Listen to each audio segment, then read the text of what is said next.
All right, it is week 2 of Linux. I'm starting. We are live. So we're good to go. I'm going to start sharing my screen. And really, today is just going to be a kind of a continuation of the install. Cool.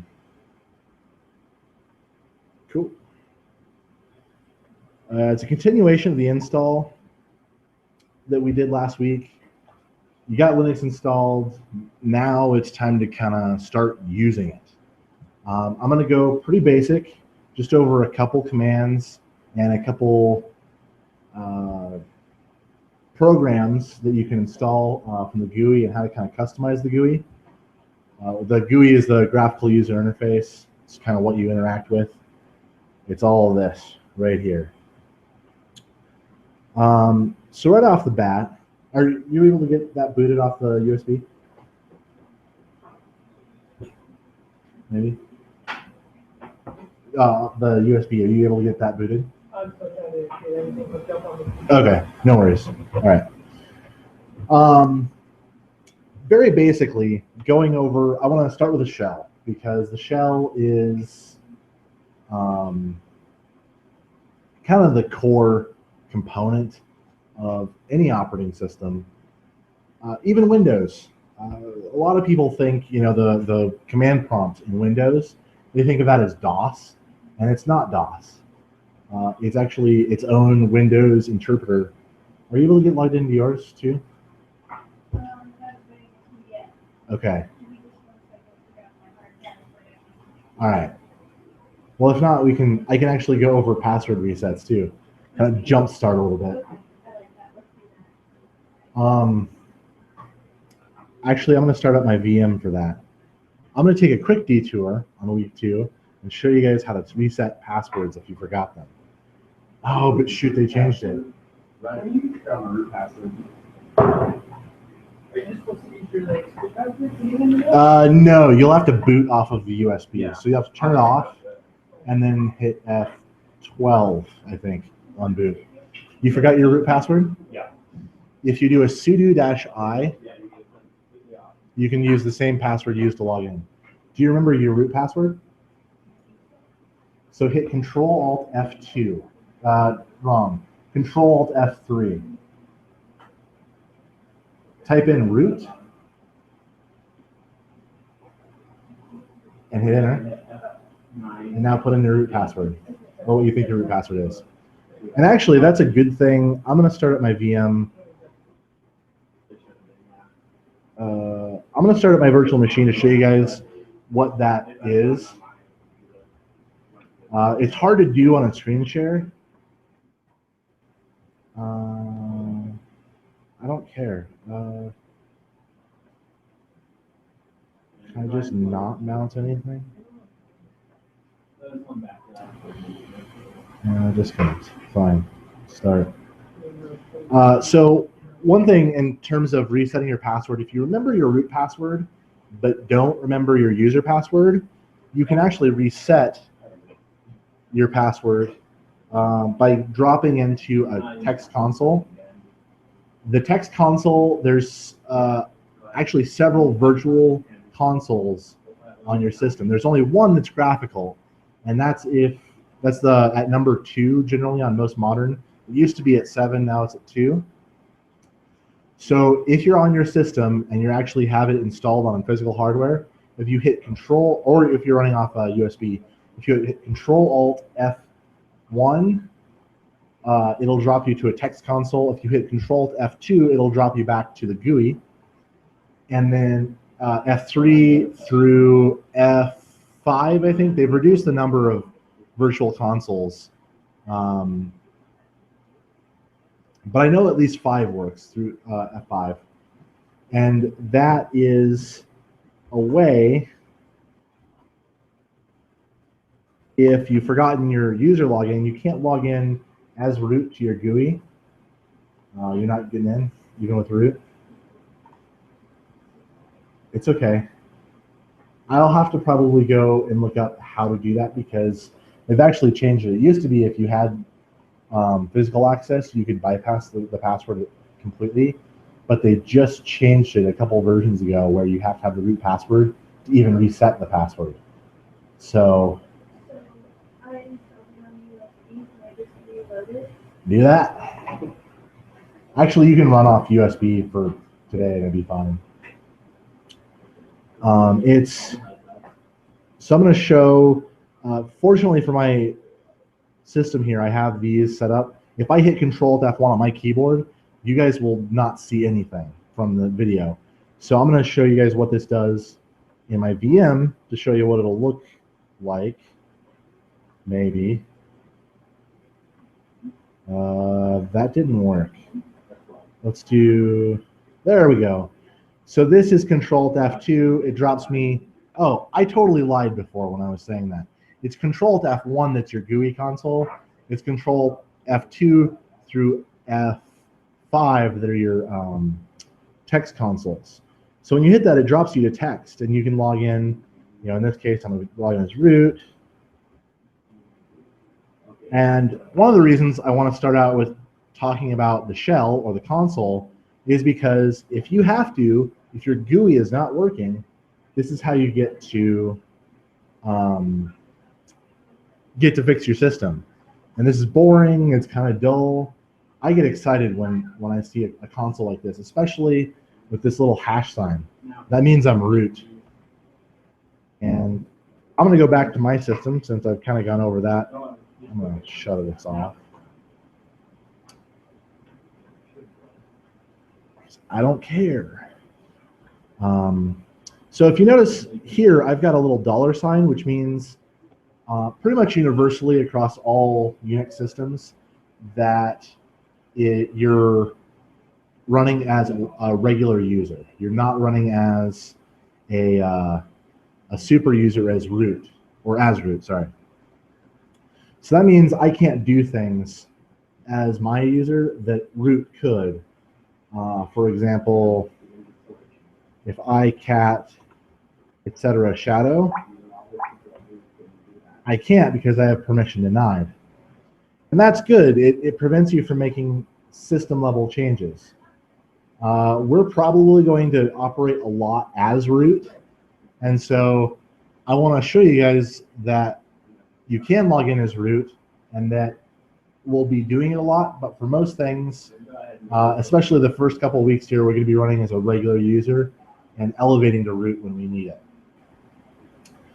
And well, I'll start off by command I just used with cat. And cat is actually short for concatenate. This is a file, a text file, that stores all the passwords on my system. I knew this would fail, which is exactly why I did it as my user. You're not going to show us the shadow file? I'm not showing you my shadow file, because you can crack passwords if you have the shadow file. So cat you can use, like say I have a text file. I'm going to do ls to look for to list out files that are in the current directory. And I have a bunch of stuff here that I don't even know what it is. Awesome. I literally don't know what half this stuff is. I've got a PDF. I've got init file. I want to know what my init file is. So I'm going to cat init file.xml. And it is a bunch of, it's a XML file, obviously. I really don't know what this is. It's got a bunch of zeros and latitude and longitude and altitude. Interesting. I don't know what it is, but when I hit cat there, it shows me the contents of that file. Are you able to get into root? All right, looks like it. You're still not able to get into yours? And your USB failed? Drat.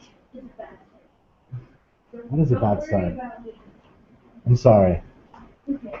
I only have one USB, otherwise I'd offer it to you. That should be done pretty quick, though. No. Is that one done? Yeah.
Oh.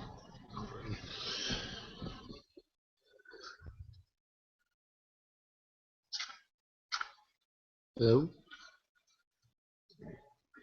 This is in the wrong place.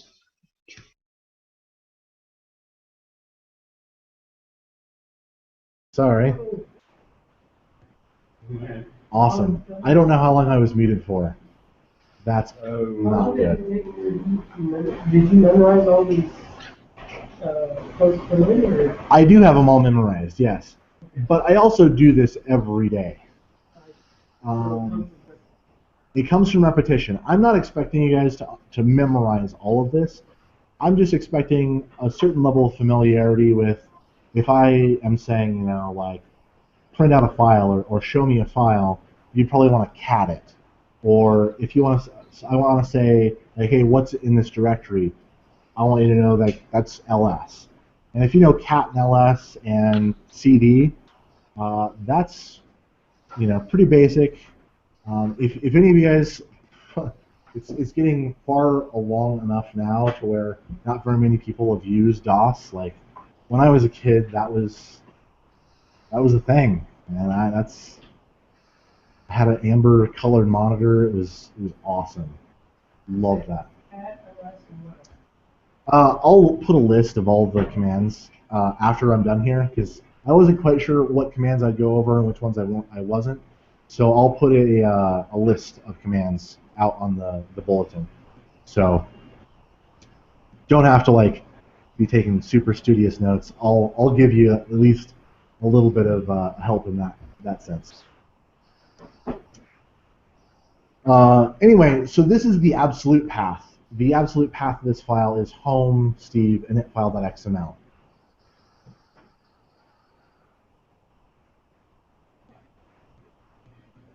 Which it does the same thing. I'm doing a lot of the same thing in multiple different ways to show that there's a lot of different ways to get the same answer. There's no one right or one wrong way of doing things in Linux. There's a lot of different ways that are all different and equally as good. If there is only one thing you take away, it's that tab is awesome and saves you tons of time on typing. I'm going to clear that out again. I'm also going to go over a little bit of redirection. So let's say initfile.xml. We'll go back to this. I outputted that to the screen, but originally what cat was for, it's short for concatenate. It was actually originally designed to take two files and concatenate them together. And it's hardly ever used for that anymore. But one of the useful bits of it is you can take and actually output files to other files by using what's called redirection. And if you've ever taken C++ or C, this will be a little bit familiar, where you have a single greater than sign or a double greater than sign. Single greater than sign allows me to take this init file and I'm going to go a new file, .xml. Now by doing that, I've created a new file. And I can do that by cat a new file. It's the same thing. So what I've done is redirected the output of cat to a new file. Bear with me, this doesn't sound very useful right now, but it's actually really awesome. Especially if you're in system administration and you want a huge log file and it's just dumping out to screen and you want to do something else with it, this is really handy. Also, it's useful for generating configurations, but that's a different topic for a different time. I really just want to go over what this does. If I do this again, quite uninterestingly, I have the same thing in the file. However, there's also, if I double this, now when I cat this a new file, it actually has done something different. So I actually have this in here twice. If you see I have in a new file, I have all of what I have selected. And this is useful in that if you don't want to overwrite the file, you can just append to the end of it. And that's what the double output means. It just means you are appending to a file, whereas the single overwrites the file and just puts whatever was there. And so since I did that again, it overwrote it to just have this information. I don't have any whiz-bang awesome usefulness of what this can be used for, but we will be using it later in the class. I guarantee you I will have practical applications for this. I want to expose it to you now, so maybe later on when we're doing those things, it'll kind of click and be like, oh yeah, I remember that's why we did that.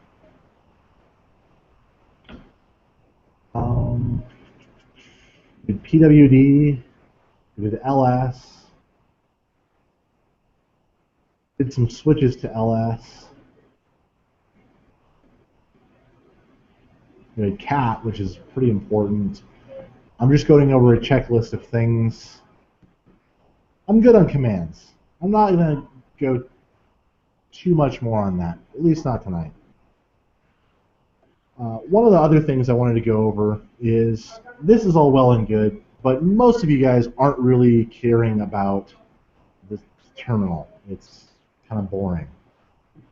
And, you know, it is boring sometimes.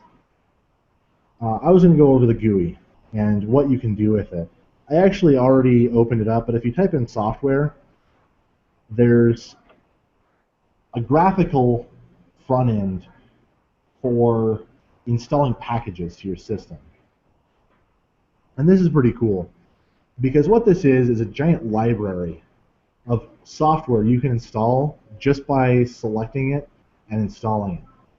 So featured is MyPaint. I want to install MyPaint. Okay, well, let's, is this, I think that's install. Sorry, hide. What? I want to install it. Doesn't want you to install it. Apparently not. Let's search for it.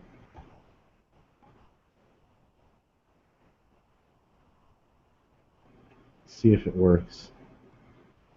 It's probably like, hey, we're doing stuff. Go away, Firefox. I don't want you. Ah, there we go. Are people able to type in questions while they're watching? Yes. I don't know that I have any. Hopefully I don't. No. There is a group chat here. Bob left. Why did you rejoin?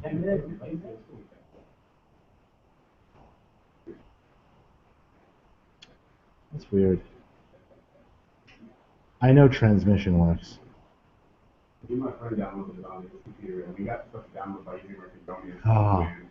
Yeah, that's actually, this is a front end for that. So my screen resolution sucks here. I'm sorry. The install button is up here on the top right. It was hidden for me. So I do actually want to install MyPaint because I'm curious as to what it is.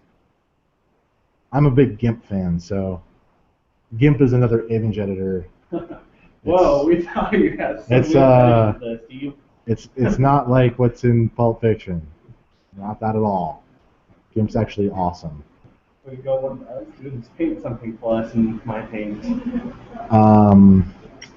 So if you open this up and you can hit install, what it does is it goes out, it finds it, downloads it, and installs it for you. So this would be a lot like if on Windows, say you want to install like Notepad++, just by clicking a button, it goes to the website, downloads the installer, installs it for you without it asking like 15 questions like, where do you want to install this? Do you want it installed for all users? All that nonsense. It just does it for you automatically. And if there are any updates to it, it goes and downloads it and updates it for you as well. So it's pretty handy to keep your system up to date.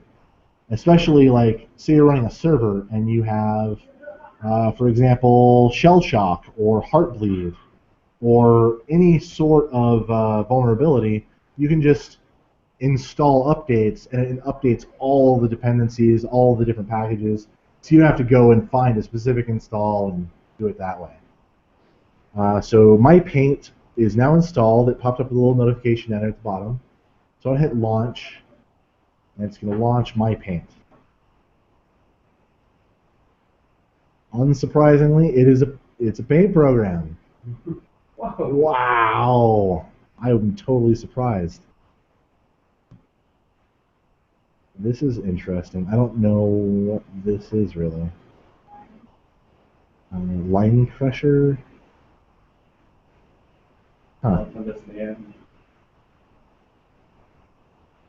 Let's do that. Oh, no. There you go. Doesn't look like it did anything. I do not know what that's there for.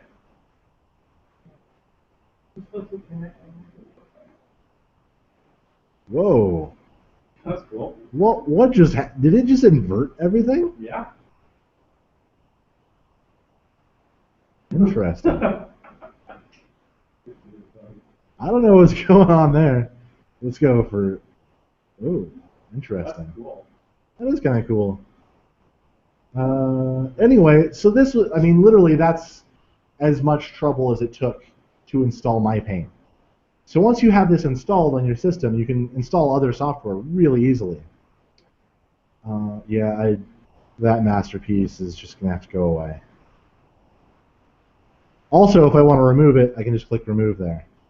Because it's dumb. I don't like it anymore. Awesome.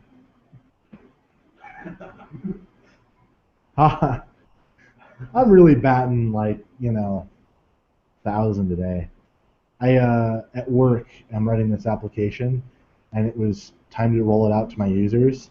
And I did this demo, and it was the first time I deployed it. It all looked good, like everything was working. I hit the button, and it just white page. Crashed and burned. I was not super happy about it. Anyway, so part of the assignment is to do all the commands and all that and give me a history, but also to install some stuff. Customize your install by installing some software. By the way, I'll Write It is awesome. Highly recommend. I know it's a stupid solitaire game, but it beats the pants off of any Windows solitaire. I know, boring. If you're really bored, this is awesome. This is what Steve does all day at lunch. You see this list here? These are all of the type of solitaire games it actually includes. So from Klondike, which is your traditional like Windows solitaire, to Free Cell and a bunch of other different games. Spider. It's actually kind of fun. Anyway, you had a question?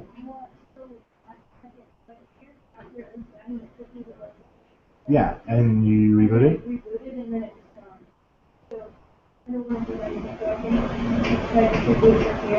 No, you're good. Yeah, just hit quit and reboot. You're good.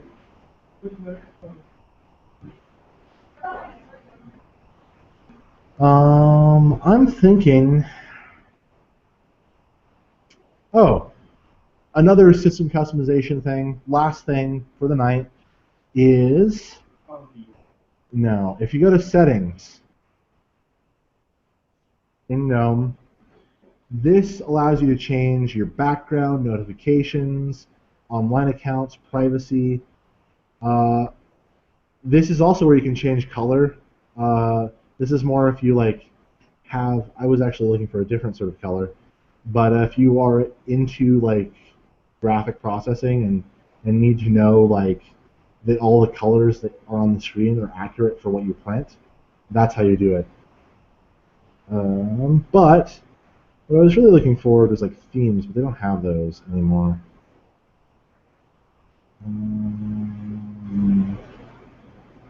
That's a different week. Change the color from like black to like. Yeah, you can change background here. Change it on the lock screen and on the background. I don't know why I have that as my lock screen. It's stupid. Doing that. That's cool. So that's pretty simple. Go ahead and play around with this stuff.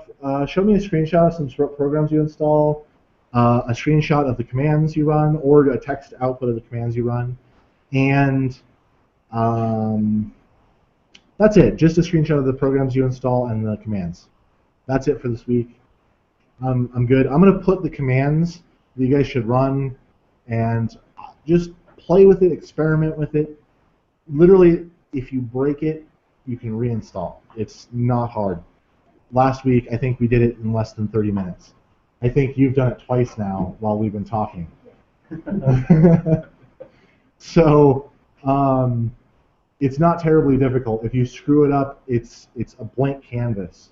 Feel free to mess it up and to break it in new and interesting ways. That's kind of the awesome part for me about computers. When I was a kid, like, I was scared of breaking things, but I still did it anyway. And I learned a lot just by fixing it and getting it back to an operable state.